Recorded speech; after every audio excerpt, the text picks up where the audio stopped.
بسم اللہ الرحمن الرحیم۔ جیسا کہ ہم نے اکثر سنا کرتے ہیں کہ فلاں جگہ پر فلاں شخص زندہ ہو گیا، اس نے مرنے کے بعد کا حال سنایا اور پھر مر گیا۔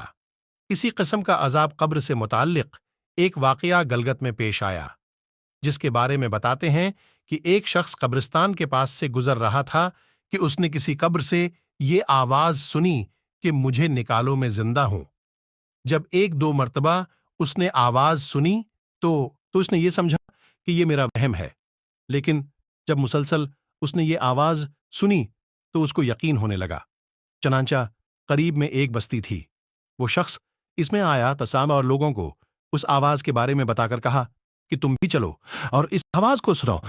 چنانچہ کچھ لوگ اس کے ساتھ آئے، انہوں نے بھی یہی آواز سنی اور سب نے یقین کر لیا کہ واقعی یہ آواز قبر سے آ رہی ہے۔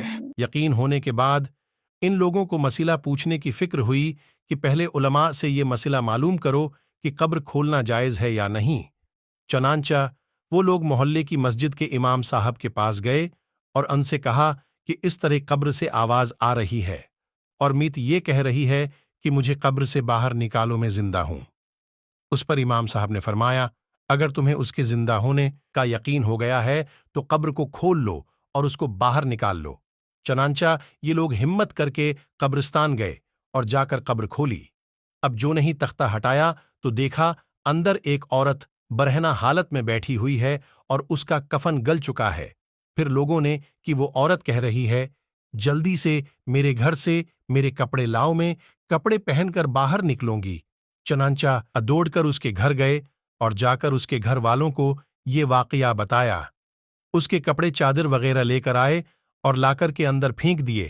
اس عورت نے ان کپڑوں کو پہنا اور چادر اپنے اوپر ڈالی، پھر تیزی سے بجلی کی طرح اپنے قبر سے نکلی اور دوڑتی ہوئی اپنے گھر کی طرف بھاگ گئی۔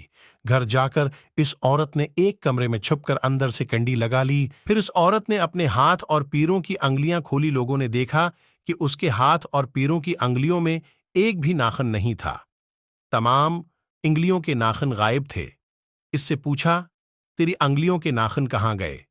اس عورت نے جواب دیا، ناخن پالش لگانے کی وجہ سے میرا ایک ایک ناخن کھینچ لیا گیا، چونکہ میں یہ سارے کام کر کے گھر سے باہر نکلا کر، اس لیے جیسے ہی میں مرنے کے بعد قبر میں پہنچی تو میرے ساتھ یہ معاملہ کیا گیا اور مجھے یہ سزا ملی کہ میرے سر کے بال بھی نوچ دیے گئے، میرے ہونٹ بھی کاٹ دیے گئے اور ناخن بھی کھینچ لیے گئے۔ اتنی باتیں کرنے کے بعد وہ بے ہوش ہو گئی اور مردہ بے جان ہو گئی، جیسے لاش ہوتی ہے۔ چنانچہ ان لوگوں نے دوبارہ اس کو قبرستان میں پہنچا دیا۔ محترم خواتین و حضرات، اللہ تعالی کو یہ عبرت دکھانی مقصود تھی کہ دیکھو اس عورت کا کیا انجام ہوا اور اس کو کتنا ہولناک عذاب دیا گیا۔ بے پردہ خواتین اس واقعے سے عبرت لے اور ان گناہوں سے توبہ کرے جس کی سزا بروز قیامت بہت سخت ہے۔ اگر یہ واقعہ اچھے لگے ہو تو ہمارے چینل کو سبسکرائب کیجیے۔ واقعہ سے ویڈیو